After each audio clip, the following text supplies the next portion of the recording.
Hi friends, ఈరోజు 9th lesson అండి. గోపి డప్పు అనే చెప్పిన కదండి. గోపి అనేవాడు చిన్న పిల్లవాడు. ఏది చెప్పినా కూడా డప్పు గురించి ఏది చెప్పినా కూడా కథ రూపంలో చెప్పాలి.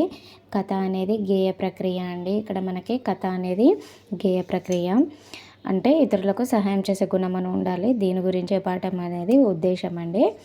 ఎక్కడండి? రామాపురం విలేజ్ అండి. జస్ట్ ఊరికేనే ఇచ్చారు రామాపురం విలేజ్ గురించి. ఓకేనా అండి.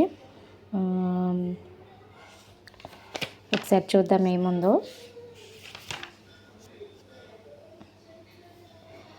ఇక్కడ పదజాలం అండి. గీత గీసిన పదాల స్థానాలలో అదే అర్థాన్నిచ్చే మరొక పదాన్ని రాయాలండి. ఇక్కడ ఆల్రెడీ ఉదాహరణ ఇచ్చారు. వెలిగించడం అంటే మండించడం. బిడ్డ అని అంటే కూతురు. పరిగెత్తుకొని వచ్చి అంటే దగ్గరకు వచ్చి. ఓకేనా. అంటే ఈ వాక్యం ప్రకారం మనకు పరిగెత్తుకొని వచ్చి అంటే దగ్గరకు వచ్చి. బట్టలు వస్త్రాలు లేకపోతే గుడ్డలు.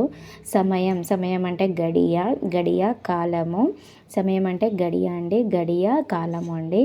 కొట్టుకుంటూ అంటే కొట్టుకుంటూ అంటే వాయించుకుంటూ. ఓకేనా అండి. ఇక్కడండి భాషను గురించి తెలుసుకుందాం. భాష ఏమి ఇచ్చారండి? విభక్తి ప్రత్యయాలు ఇచ్చారు. ఓకేనా. చూడండి. కోసం, గురించి, కు, యొక్క. ఓకేనా. వీటన్నింటిని కూడా విభక్తి ప్రత్యయాలు అంటారండి.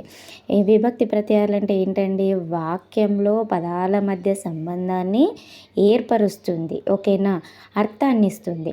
ఒకవేళ విభక్తి ప్రత్యయాలు అనేవి లేకపోతే మనకి వాక్యం అనేది పూర్తి కాదండి. అసంపూర్ణ వాక్యాన్ని ఇస్తుంది. అర్థం లేని వాక్యాన్ని ఇస్తుంది. ఇక్కడ అర్థం కావాలి అని అంటే పదాల మధ్య సంబంధాన్ని ఏర్పరుస్తుంది.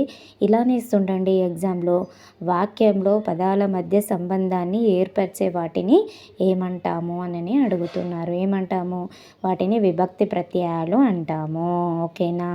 ఇక్కడండి నేను గుర్తించానండి, మీరు కూడా గుర్తించండి. కంపల్సరీ బిట్స్ చేస్తేనే మనకు గుర్తుంటాయండి. చేయండి.